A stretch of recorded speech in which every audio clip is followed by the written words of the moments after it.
2016. I have here with me the Jackson Dinky JS22.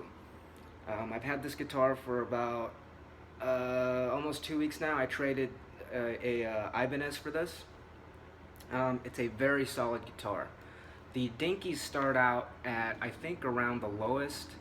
The list price is, I think it's like $129. This retails for $199, and so this is the lower mid-range of the Jacksons.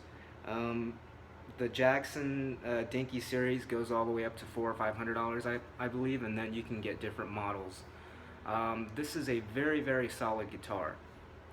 I acquired this by trading in a Ibanez JEM, and I also got $75, which I think is a fantastic deal. I had the Ibanez JEM for 6 months now. I purchased it 6 months ago. It was a 15% discount at Guitar Center, and the Ibanez JEM cost $499, and so there was one 15% discount and another 15% discount. Believe it or not, the Ibanez JEM listed for $666, which is just crazy. The Ibanez JEM is also a great guitar, but it's not $500 great. Certainly not $600 great. I would say it's on par with this, and in fact, this from the factory is better quality than the Ibanez, which has had a few dead frets, uneven frets, and I had to make truss rod adjustments. I haven't had to do anything with this. So the Jackson Dinky JS22, this is this specific model. It comes in 3 colors, I believe: black, metallic blue, and red. And so what this guitar is basically a super strat. It has 2 humbucking pickups, one at the bridge and one at the neck, and the body shape is very strat-like, although the contouring is a lot different, and the body's actually smaller than a strat. It's 7/8 the size of a strat. It has 24 frets. The body is much lighter than a strat. I would say probably half a pound or more lighter than my strat. And it's got the design of, that harkens back to the 80s, the shred guitar era. Let me turn on a light so you can see better.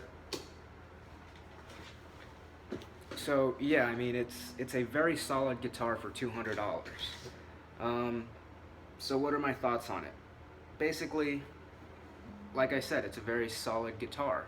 It's a great first guitar. Personally, I don't really like the look of these shred guitars, because I happen to think they look kind of outdated and they kind of look like toys to me. But everybody has different tastes. Some people love collecting these shred guitars. I just couldn't resist, because it was this actual guitar I played in the store, and it was just fantastic. So let's talk about the okay, we talked about the weight. Body material, I don't recall what body material. I believe it's basswood, which for those who buy into the tone wood theory, basswood just sucks. But this, I don't really buy into the tone wood argument. I believe it's all in the pickups. The amp that I have right now is a loaner from a friend. It's a Fender 20-watt something, Mustang or something. The distortion button is jammed, so there's no distortion. Getting back to the guitar, again, it has a 24 fret neck. The frets, I believe, are either jumbo or medium jumbo. The inlays are your classic shark fin inlay. I believe it was first made famous by Jackson back in the early 80s. But it's got pearloid inlays. It's not pearl, and that's an important distinction, because they don't have the luster of pearl. If you look very closely, you can see that it's kind of pearloid, but it doesn't have the luster of pearl, and it doesn't have the texture of pearl. What's great about pearl is that it's slippery.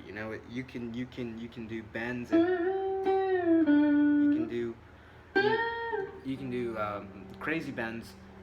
But this guitar, it doesn't have pearl, and the rosewood fretboard leaves a little bit to be desired. I just recently also got a Yamaha Pacifica. I have another one on the way. I'm a big fan of Yamaha Pacificas, and for about the same price, actually even cheaper, you get a guitar that has a rosewood fretboard that's more, I don't know, it's more smooth. It's more maple-like. I have a maple neck Strat, and it's just smooth as glass. On this guitar, when you do bends, it kind of feels like, you know, you're pushing up against some resistance. There's friction, and you know, but once you get used to it, then pretty much no complaints. It's just that if you have a maple neck guitar that has lacquer on it, like a Strat, then going from this guitar to that guitar, this won't feel as smooth.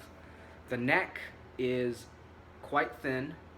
I believe it's on par with the Ibanez necks. Again, I had the JEM Junior, so I think they called it a Wizard 2 neck. Stay away from the JEM Junior, guys.